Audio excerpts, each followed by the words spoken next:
చాలామంది అంటారు, ఏమండి మిమ్మల్ని ఇలా అటాక్ చేస్తుంటారు, సోషల్ మీడియాలో మాట్లాడుతుంటారు, మీరేం మాట్లాడరు ఏంటని. నాకు నేను చేసినటువంటి మంచి కార్యక్రమాలు, నేను పొందినటువంటి ప్రేమ, అభిమానం ఇదే నాకు రక్షణ కవచం. నేను మాట్లాడక్కర్లా. నేను చేసుకున్న మంచే మాట్లాడుతున్నట్టు నేను అలాగ అంటుంటాను. ఇది సత్యం. ఏనుగు పోతుంటే ఎగిరెగిరి మొరిగే కుక్కలను పట్టించుకుంటే ఏనుగు పరువే పోతుంది. నన్ను ఎవరెవరు ఏమేమన్నారు అనేది చూసి వాళ్ళకి సమాధానాలు చెప్పుకుంటా పోతే ఇంకో పని ఏముండదు. సమాధానాలు చెప్పుడే పెద్ద పని అవుతుంది అనే ముచ్చట బాగా తెలిసినట్టున్నది మెగాస్టార్ చిరంజీవికి. అందుకే సోషల్ మీడియాలో ఎంతమంది ఏమన్నా పట్టించుకోడట. తను చేసిన మంచి పనులు, తనకున్న అభిమానుల ప్రేమే తనను రక్షిస్తుంది అంటున్నాడు.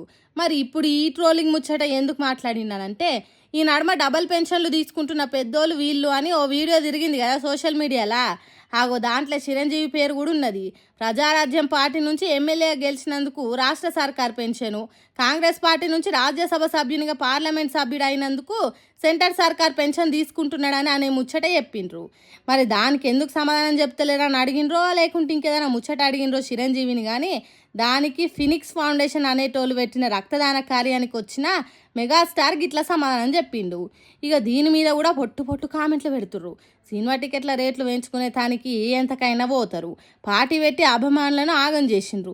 2 పెన్షన్లు ఎందుకు తీసుకుంటున్నావు చెప్పు ముందు అనుకుంటా ఈ వీడియోను సోషల్ మీడియాలో గిర్ర గిర్ర తిప్పబట్టిర్రు.